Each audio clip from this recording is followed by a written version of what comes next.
The story opens with flashbacks to Sam and Dean Winchester's childhood trauma, showcasing their mother's supernatural death and their burning house, highlighting their father's absence and the impetus for their search. In present-day Texas, a group of teenagers explores a decrepit old house despite Amy's unease. Inside, they discover a blood-written pentagram and hear scary stories, culminating in a terrifying encounter with a ghostly figure hanging in the cellar.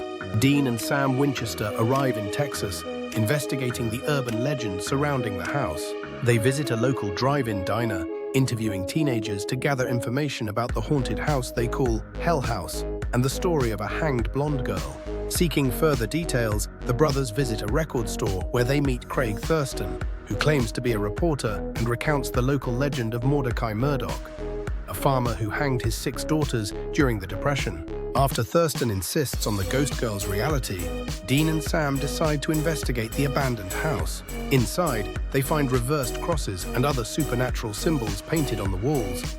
Noticing the paint is fresh. While discussing the possibility of a hoax, they encounter Harry and Ed, paranormal investigators and podcasters who run a website called Hellhound's Lair. After a brief and sarcastic exchange about their respective investigation methods, the brothers leave. Dean and Sam research the local legend at the library, finding no record of Mordecai Murdoch killing his daughters, only a Martin Murdoch with 2 sons. Dean believes the case is a bust and the ghost hunters fabricated the story. But as they leave, the Impala stalls, suggesting a supernatural presence. Later that night, amid heavy rain, Harry and Ed return to the house, where they plan a truth or dare style investigation. Teenager Amy visits a creepy farmhouse and finds unsettling symbols, including chicken feet, before being murdered by hanging. The death is ruled as suicide, but the Winchesters investigate the house and find the same symbol, deducing it is an important clue.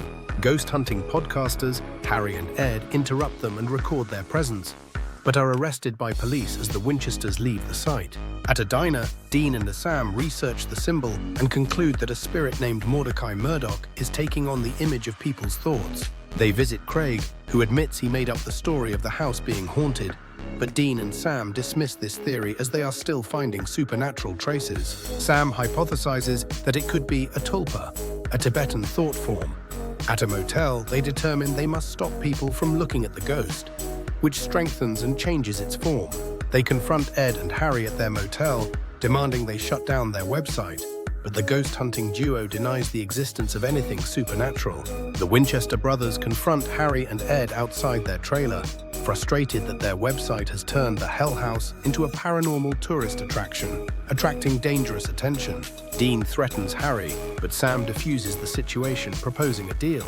Information about the ghost, Mordecai Murdoch, in exchange for shutting down the website. Ed agrees, and Dean reveals that Mordecai shot himself and harbors a deadly fear of firearms, requiring someone to shoot him with a .45 loaded with special wrought iron rounds to be defeated. Back at a diner, Sam confirms Mordecai's fear of guns. They plan to wait for the new legend to spread online to change the ghost's nature. Later, as the group enters the pitch-black house, unknowingly 2 police officers are drawn in by the website. Inside, Harry falls and Mordecai drags one of the officers off camera. Dean and Sam use paint to create a flaming barricade to stop Mordecai, but he grabs Sam before retreating from the flames. Dean sets the house on fire and Mordecai comes to the window. Outside, with the house ablaze, Sam suggests they need to change the legend to stop him, wondering how many things only exist because people believe in them. Sometime later, they encounter Harry and Ed outside the Texas Rose General Store as the podcasters receive a call from Hollywood. After they depart, Sam and Dean discuss the situation with a mix of humor and concern before driving off.